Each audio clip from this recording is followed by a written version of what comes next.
個新專輯咧叫做 JTW 西遊記，咁西遊記咧唔係真係講緊我哋熟悉嘅西遊記嘅故事啊。雖然我有一隻歌係叫《古屋》，但係其實佢點樣係講一個中西合璧嘅中西結合嘅嘅一張專輯。因為我自己係挪威語系，咁我又識因為我慢慢去感受，有時聽歌係西方嘅文化，但係而家係呢隻我哋就好想同時間將呢個文化嘅西方文化我好中意嘅元素，所以呢個西遊記係代表咗我呢種 concept 嘅精神。其實我不嬲都好中意聽佢唱歌嘅，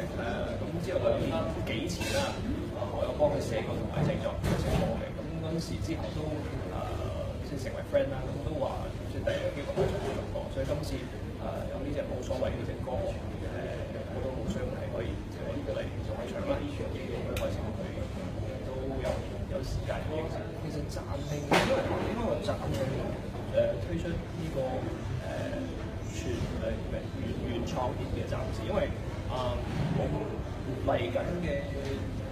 角色可能有少少，即係可能有所謂咗自己公司嘅老闆啦，咁亦都係想有多元化嘅一啲發展，咁所以 in a way 我可能有一半係會做多啲幕後事情嘅，咁所以我暫時可能都要